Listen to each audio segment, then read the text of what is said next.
I think that moment when you find something that truly lights a fire under you gotta do everything you can to feed the flame.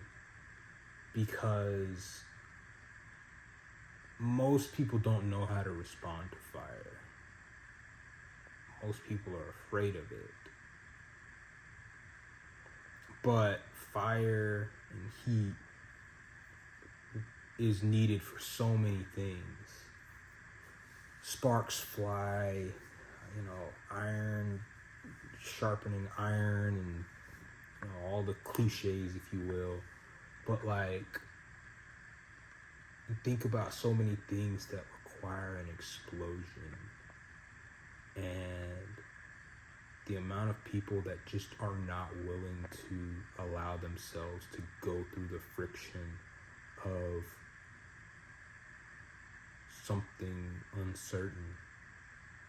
Like for me, the idea of me doing sumo at 34 when I've done a lot in my athletic career up till now, and it's always funny whenever I tell people that I've been around sumo since I was 13, 14.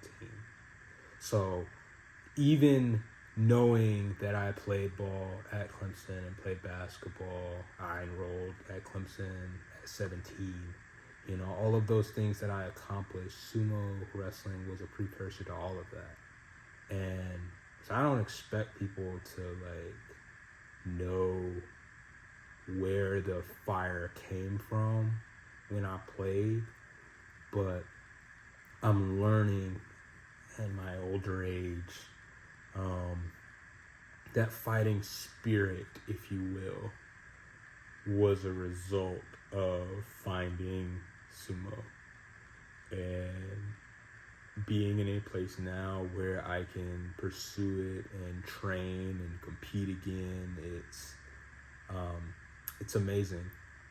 It is truly an obsession. Like I have teetered on different things that I've said that I'm obsessed with. I'm obsessed with storytelling.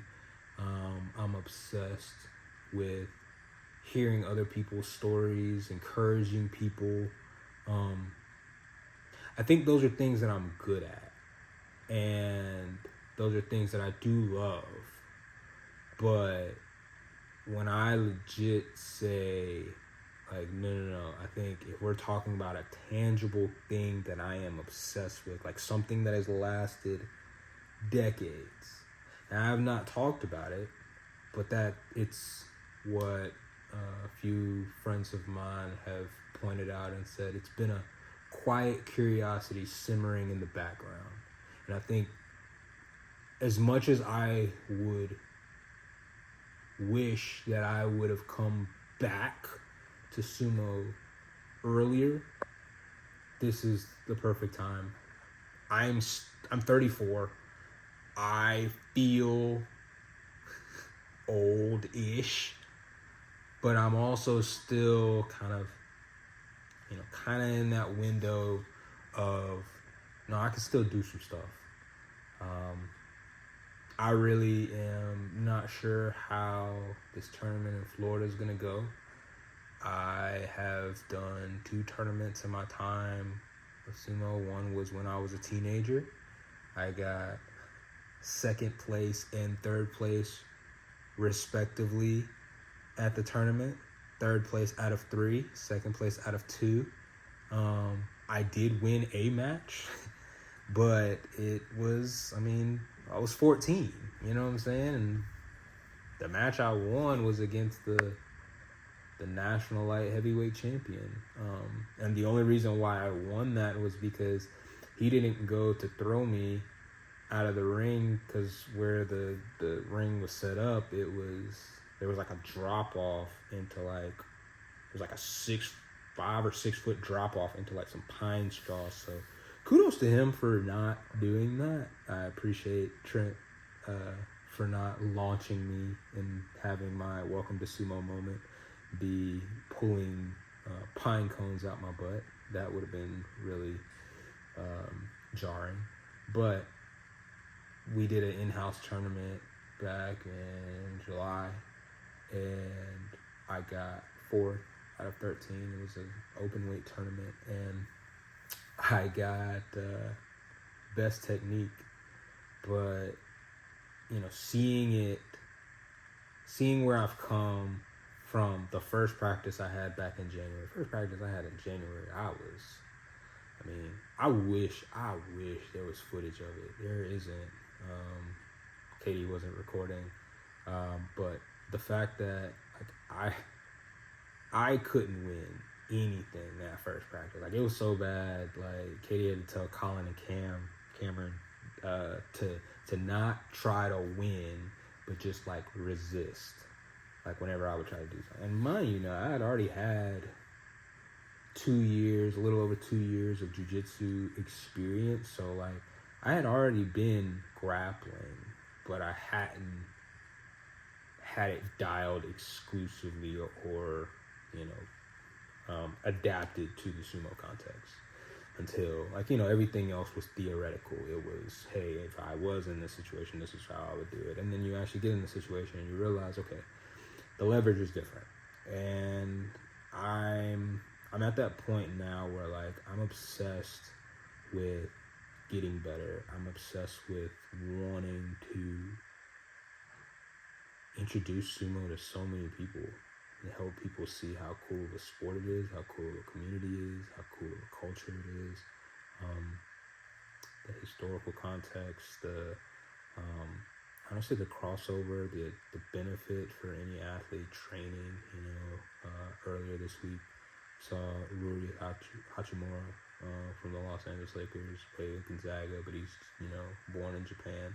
So I think whenever you can have those natural crossovers, I think you gotta take advantage of them, and so I'm thankful that happened this week. It is wild, and I know it's gonna be a separate video, but of course the idea of like, how does a tall, skinny, black American get involved in sumo wrestling? It's always an interesting conversation, and I think just the more that I can share this journey, not just with highlights, but also in like, this is how I think, this is how I feel, this is how I process things. I think there's a lot of things that people can learn about sports, about life, about pursuing a goal, about sometimes feeling too old. I think about the guy Paul Reed. He pops up on my algorithm a lot. That talks about how he started MMA at 34 and did a professional career, all the way up until he, early 50s. And, in some ways, that's kind of how I feel when it comes to this endeavor of sumo. I don't think that I will be able to have the longevity to be like, oh yeah, I'm, getting a chance to represent, the U.S. on the world stage at age, 44, 45.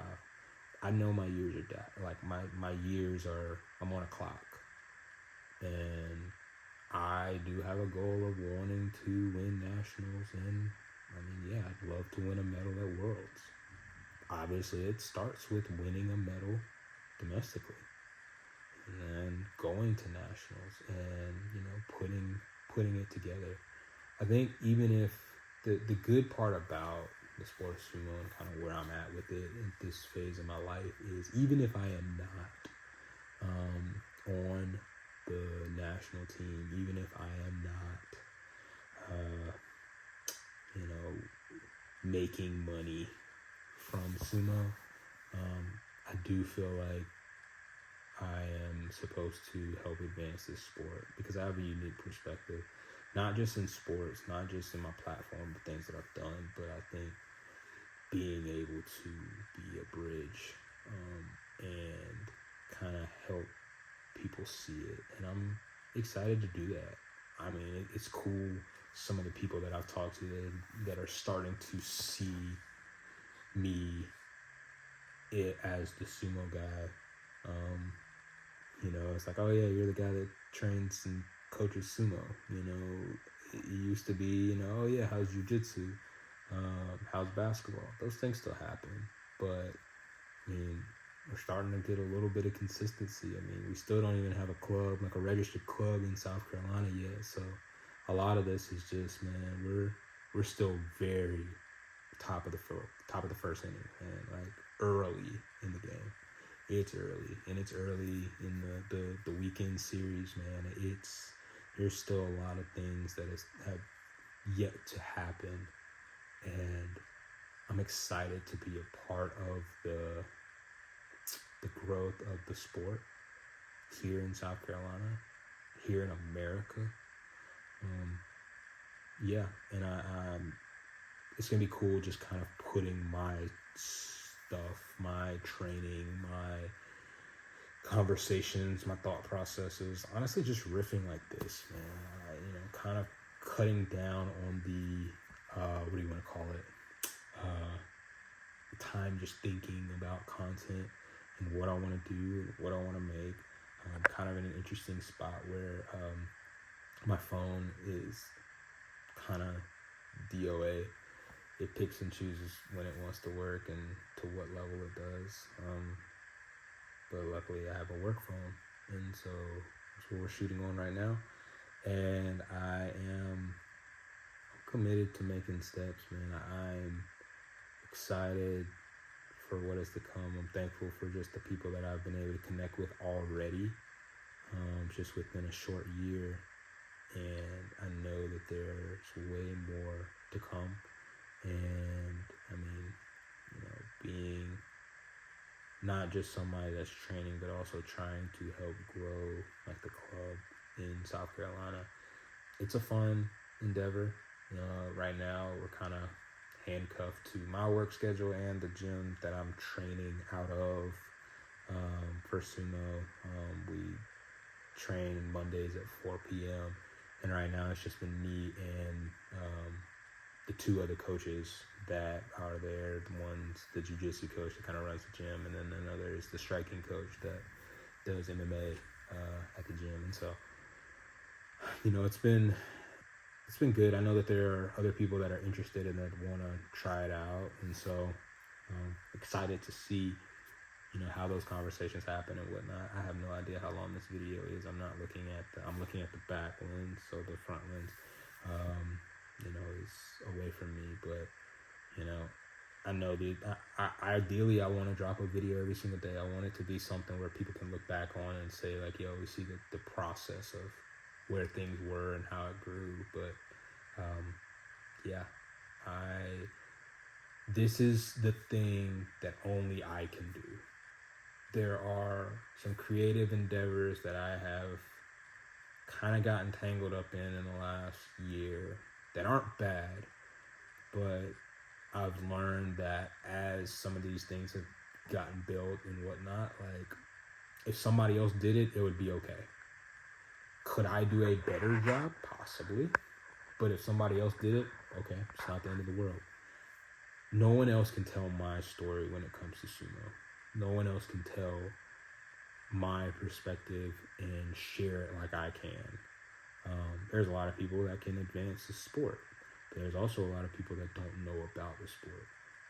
It's not like I'm just, there's still a lot of things I gotta learn on a professional level, even though I've been around it. But I think where most people know about professionals, I know a lot about the amateur and the international scene. I'm super intrigued in how, the Norwegian team, trains and does training camp, the Ukrainians, the Argentinians, the Brazilians, the Canadian team, that stuff intrigues me because a lot of people have a lot of inroads into sumo. And so seeing the expression of fighting spirit is super fascinating to me. And I want to continue to explore that, especially as a tall, lanky guy, because I do feel like there is a different brand of sumo that is still being figured out. And I know I'm not going to create anything like new in that sense, but I do think just giving people the space to try things out and to explore. I'm excited. I really am. this is one of those things, like, as I'm already starting and finally sitting down and making this video, you know, like, this is one where I'm like, I can't wait for tomorrow's video. I can't wait to throw the camera on and just talk. I get to just sit and talk sumo. Something that I've wanted to do for years, and finally I'm getting around to do it. So here's the journey.